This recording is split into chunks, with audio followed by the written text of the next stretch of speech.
E aí, poliglotas e futuros poliglotas, tudo bem? Aqui é Adriele Sonagro, tô passando aqui para mais um vídeo.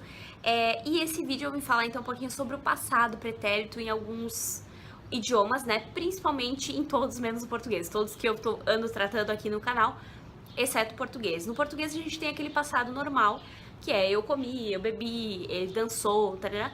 E a gente tem algo que é tipo um passado que seria, por exemplo, eu tenho trabalhado muito nos últimos dias, tarará. Esse eu tenho trabalhado, né? Existe um passado tipo esse nos outros idiomas, em vários outros idiomas, porém eles não funcionam só dessa maneira, eles funcionam às vezes como um passado mesmo, do tipo, vamos dar um exemplo no inglês. I have studied. I have done my homework. Eu fiz o meu tema. Então, ele é um passado, claro, tem um pouquinho de regrinha de como usar ou não, mas tem país que usa, às vezes, esse passado composto. Cada idioma tem o seu nome, né? Present perfect, pretérito composto, passado próximo, passé composé e assim por diante. Então, tem vários nomes, mas é o passado composto, né? Então, assim, eles têm esse passado que às vezes eles usam como um passado normal, sem ter que ser isso, eu tenho estudado, eu tenho trabalhado. Simplesmente eu estudei, eu trabalhei. E aí a gente fica com aquela dúvida de quando que eu uso, se afinal pra nós só tem esse passado normal. Eu trabalhei, eu comi. Por que eu vou dizer eu tenho trabalhado e que na verdade significa só eu trabalhei? Enfim, é uma confusão pra gente do português porque a gente não tem esse passado aí que vários outros idiomas têm. O inglês tem, o espanhol tem, o alemão tem, o francês tem, o italiano tem, enfim. Né? O italiano é um que eu vejo eles usarem muito, simplesmente para falar do passado, eles usam esse composto aí. O francês também. O alemão eu não entendo muito ainda, mas eu vejo que eles usam também. O espanhol basicamente funciona como o português, como o inglês, que é o present perfect no inglês, né? Que seria como algo que tem ainda referência ao presente, que é relacionado, enfim, ao presente, ou que não acabou ainda, por exemplo, he trabajado mucho, né? Quer dizer, eu tenho trabalhado muito, ou simplesmente eu trabalhei muito, né? Hoje, ou esta semana. É como se o dia ainda não acabou, a semana ainda não acabou. Mas tem país que usa simplesmente como tipo, eu trabalhei muito, ponto. E cozinhado, eu cozinhei, ponto, sabe? Que não seguem tanto as regrinhas mesmo da gramática. No inglês também, muitas pessoas usam simplesmente o passado, tipo, present perfect pra muita coisa. Mas enfim, tipo, um resumão, tá? No inglês, por exemplo, o present perfect usa o auxiliar, o have. E dependendo da situação vai ser has, né? E aí tu vai dizer, por exemplo, I have studied.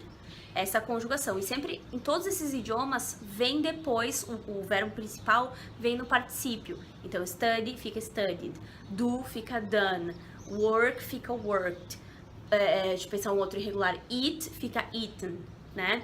E assim vai. No espanhol, para fazer esse passado composto, se usa o verbo haver, né? E o próximo verbo também não participe. Então, por exemplo, he trabajado, ella ha vuelto, nosotros hemos comido e assim por diante, ok? No caso do italiano, do francês e do alemão, dependendo da situação, eu não vou entrar em detalhes aqui, eu só tô querendo que tu perceba que, tipo, é muito comum nos outros idiomas ter esse passado composto, tá? Mas no...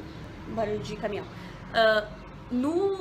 Nesses 3 idiomas que eu falei agora, dependendo da situação, eu vou ter que usar ou o verbo ser ou o verbo haver. Por exemplo, no italiano, eu vou ter que usar o essere ou o avere. Por exemplo, sono andata a letto con un amico, né? Então, sono, né? Que vem do verbo ser. Aí, um outro exemplo, no, non ho detto questo. Então, non ho detto questo. Eu não disse isto, né? Então, aí nesse caso, eu uso o verbo avere. Non ho, non ho. Eles emendam, né? No francês também.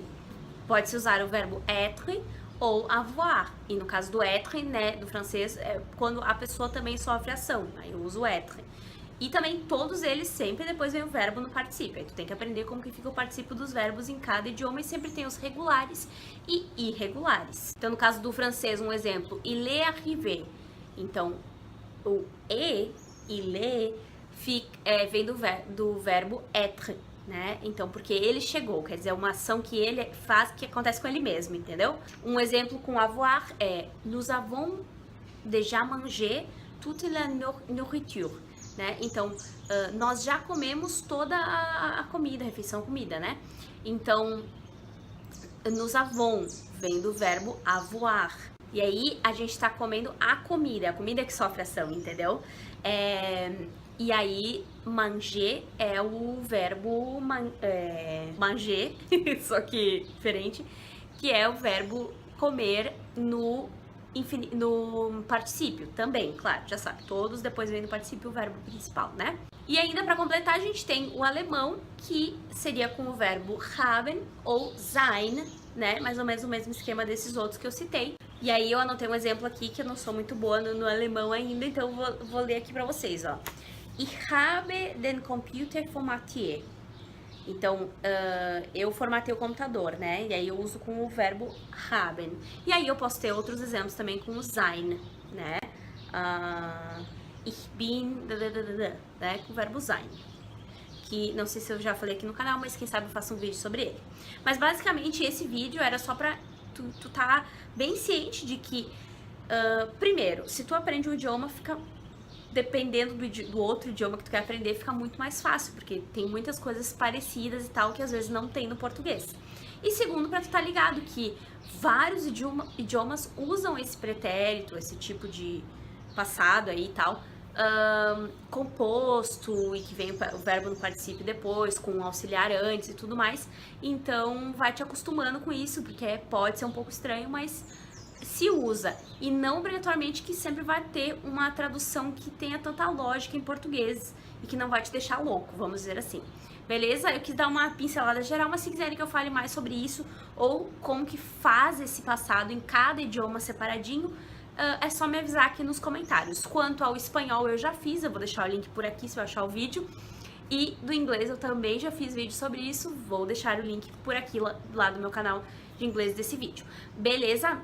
Então é isso, não se esqueçam de deixar o seu like, deixar sempre um comentário, nem que seja uma carinha feliz, alguma coisa, porque o YouTube ele não tá entregando os vídeos, então quanto mais tu deixar like, comentar ou coisa assim, né, acionar o sininho para receber as notificações de vídeos novos, se tu não é inscrito, claro, se inscrever também, mais o YouTube vai entender que tu tá gostando dos vídeos e vai te mostrar que tem vídeos novos, te entregar os vídeos, porque às vezes nem quem aciona o sininho para receber as notificações não tá recebendo o aviso. Então aí é uma pena, depois vocês vêm me dizer que eu não posto vídeo, quando eu na verdade posto, mas vocês não estão recebendo. Então sempre que eu posto vídeos novos sim. E é isso, espero que tenha sido útil e nos vemos no próximo vídeo. Beijinhos, tchau, tchau!